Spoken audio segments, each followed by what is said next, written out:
नागपुर में दंगे भड़के आज 3 दिन हो गए। इस बीच पुलिस ने सीसीटीवी और सोशल मीडिया के माध्यम से दंगाइयों की धरपकड़ शुरू कर दी। जहां आज महल से 4 आरोपियों को हिरासत में लिया गया। वहीं संवेदनशील इलाकों में पुलिस की पहरेदारी जारी है। इन सभी मामलों पर नागपुर के पुलिस कमिश्नर रविंद्र सिंघल का बयान सामने आया है।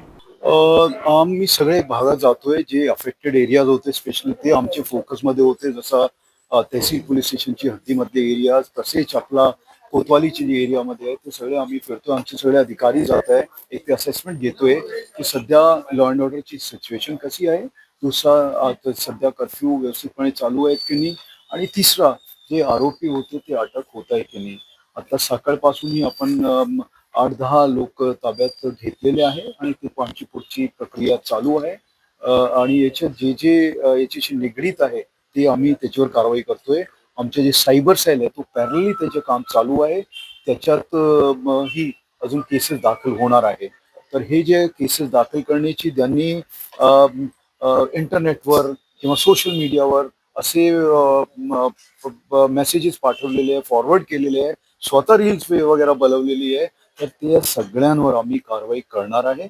काही जे पोस्ट आहे ते जे बाहेरून म्हणजे पोस्ट करण्यात आलेले त्याचीही आम्ही माहिती काढतोय आणि सगळ्यांवर आपण ऍक्शन घेतो. असे 50 अगोदर होते, त्याशिवाय त्याच्यानंतर त्याच्यात 7 मायनर पण होते, आणि त्याशिवाय आतापर्यंत जवळपास 8 लोक आपण ताब्यात घेतलेले आहेत. त्याच्याबद्दल पुढची कारवाई आता चालू आहे. मी बोललोय तुम्हाला अगोदरही बोललोय की तो एक आरोपी आहे आणि त्याला अटक करण्यात आलेली आहे. त्याची तो पोलीस कस्टडीमध्ये आहे सध्या, आणि त्याचे जे रोल आहे ते आपण खंगाळतो आहे. कुठे त्याच्या अजून काय काय त्याचा रोल होता, कारण तो दोन्ही स्पॉटवर होता.